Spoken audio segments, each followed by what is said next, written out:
I'm excited about tonight's show because we have three people on that we've never had on before. And they're three people that I'm huge fans of, including our first guest, trainer Stanley Hough. Stan, thanks so much for coming. Thank you. First of all, congratulations. You've come back, and this is your first summer training in Saratoga in a while, and you're starting off pretty well. That's good, right? I hope it keeps up. Yeah. Right. You've had 2 winners, I think, so far? Yes. And a big shot this weekend, obviously, with Global Campaign. I hope so. I have bad news for you. I picked him. Uh-oh. I apologize. I didn't pick any Maker sources this weekend, so he'll be okay. He's good for you. I have to say, he was very impressive in the Peter Pan.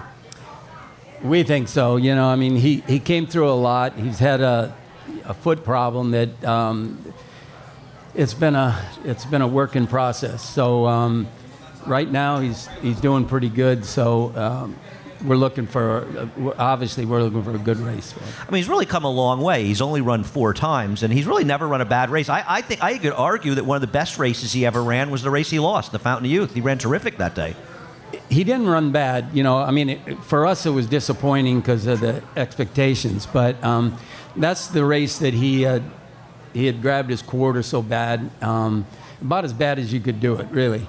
And everything kind of came from that. The quarter cracks, the sole, the bottom, the frog came up. You know, everything went on from that. And he's overcome it. So he did it in that race. So we're hoping that that's behind him. That would be great because he's going to the race. And obviously, it's a very, very tough race. I mean, not only do you have War of Will, you have Tacitus as well. Yes. Do you think if he can pass this test that you're optimistic he could get a mile and a quarter in the Travers? Well, we're hoping that, you know, that he has gone 1 1/8 miles, obviously, so we know he can do that. Now, company might be a problem, but we know he can get there. So it's always a problem. Have you run horses in the Travers in the past? I have not. Never? No. Really? Derby? Derby twice. Who'd you run in the Derby?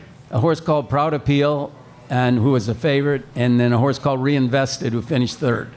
Proud Appeal, I'm sure people do remember Proud Appeal here. I think he's most famous for his race against Cure the Blues in the Gotham, which one of the great races in NYRA history. That was great for me too. I was just the year before I came to New York with a few horses, and then came from that. So that was 80, and then 81 is when he ran in the Gotham. Yep.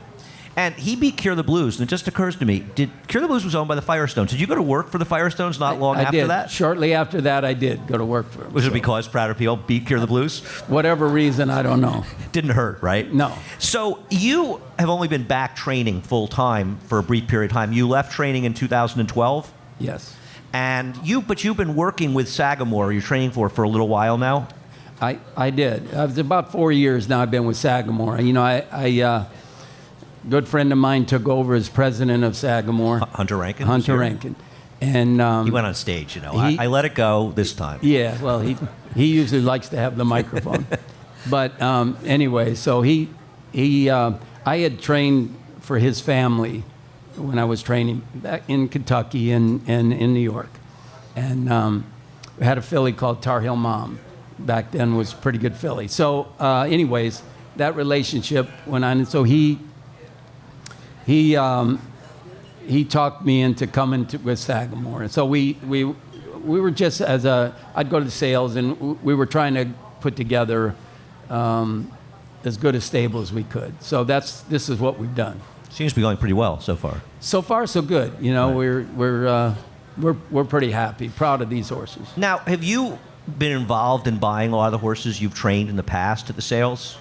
I have. I mean, when I started, I was my biggest owner for several years. And so I was a lot of partnerships and things like that. That was a long time ago, and it didn't cost in today's dollars. Right. It was 50 years ago, right? That's when you started. Yeah. Yes. Seems like a long time ago. A little more. Actually, I was 18 when I left and went on the racetrack. And you were in Chicago when you first started? I did. It was a suburb, Palatine, Illinois, which is next town from Arlington. Okay. And did you start working and training at Arlington when you were young? I did. Well, my folks had horses. We had a little farm, and so that's the only thing I ever did, really. So I'd get on, like I say, my folks had we had a few race horses, and I'd get on them, and then we'd send them off to various places.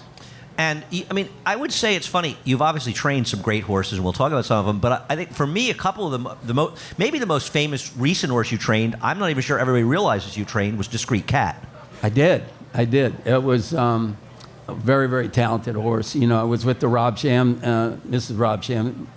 Mr. had already passed away, but he was a really, really talented horse. Well, he made his debut at Saratoga the same day Lost in the Fog won the King's Bishop, and he ran a faster race than Lost in the Fog as a 2-year-old. But that was the only race you had him for. You sold to Godolphin afterwards. We did. A friend of mine, Kieran McLaughlin, had called me shortly thereafter, because everybody knew he could run. I mean, anybody that I knew. He paid $12, and everybody knew he could run. I'll never figure it out. Anybody, a lot of people did. They did, yeah. But so he told me that, Sheikh Mohammed would like to buy the horse, and what they offered, Mrs. Robsham didn't. She wanted to race him, and a couple days later, he came back and said he really wants to buy the horse. So it went on from there, and I told Mrs. Robsham, I said, listen, even if he wins the Derby, he might not be worth that much money. So I talked to her, and we sold him. And as it turned out, I mean, he didn't really run it. I think he ran the UAE Derby over there, but Yes. he didn't run again until up here, actually, the next summer. Right, and then he went on to win the Metropolitan and several. I think Cigar Mile. Cigar Mile. Yeah. Cigar Mile. I'm sorry. Yeah. And again, I think going back and forth to Dubai didn't do him any favors, but he was a very good horse. Another horse that you trained originally, and I don't know exactly how many starts you had, but was You and I. I did. I owned part of You and I, and there again, I sold them to Bobby Frankel. And Edmund Gann, I think was that one of the first horses he and maybe Gann had? Is that possible? It was for Mr. Gann. It was. I'm not sure about that, but I actually had him sold someone else, and a fellow from California, and he came and liked the horse, but he ended up turning him down.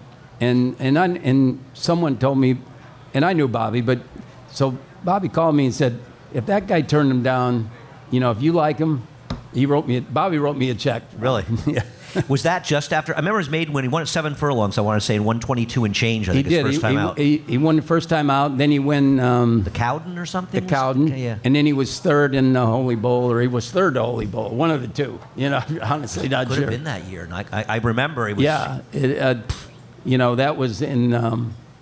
Early 90s? Yeah, maybe. Yeah, he ended up winning the Met Mile, among other. I think he also won the Carter, too. He was... Bobby, it took him a little bit, and he had to give him some time off, and came back, and he did very well with him. You won a fairly early running of the Japan Cup with Half Iced. How did that come about, and how was going to Japan for that? Well, it was great. I think it was the second running, maybe, of the Japan Cup, and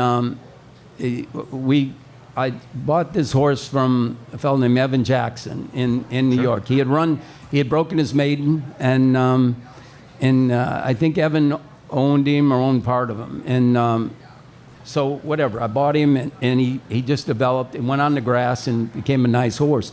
So he did win. He beat a good field. I think he beat John Henry. Yeah. Stanera. It was a very good field of horses, and it was an exciting time. It was. Was it fun going over there back then? I mean, it was. It was. I'm not a big fan of, their big crowds, culinary. No, okay. the crowd was great. They treated you very good. I'm sure they still do, but it lost a lot of its luster with the Breeders' Cup and things. Sure. But at that time, it was a pretty important race. Was it? It may have been the world's richest race at that point, right? It probably was, but it's very. Doesn't seem like much in today's terms. Right. Now it's just one of those other races that's worth many millions of dollars. Yeah. So when you coming back, what do you like the most about training? You know what? I always liked being around the young horses, and I think most of us do, but the daily part of it, I tell you, I was kind of done with it, and it's only gotten tougher, what you have to deal with. And I know I would hate to be really starting out now, but for me, it was a great experience. I'm sure many things have changed around the game, but is still the training, the part of running horses and getting involved, is it still thrilling for you? You know, I don't think you ever get over that. I don't care if it's the last race or the feature. You know, you always get those little butterflies when they loading in the gate, you know. And it's nice. I mean, your horse that broke his maiden the other day, the mile and eighth, ran about the same time that the filly did that won the CCA Oaks. We've liked that horse from the start. We thought he was a pretty nice horse. What's his name? Scars. Scars are cool. What is Scars are cool? Where does that come from? Well, he was named, I think, by our, by Kevin. Right, Kevin Plank, of course. And he came to. I bought him as a yearling, and he had the scars on him. He had obviously been through a fence or something, and he had to cross it back. He had a few scars on him. So, I think when he was told that, he came up with Scars are cool. Okay. There you go. Well, he looks like a promising horse as this global campaign. Stan, I can't thank you enough for coming and joining us. It's great to have you back in New York, and it's great to have you here. Thanks so much for joining us. My pleasure. Stanley Hough. Thank you.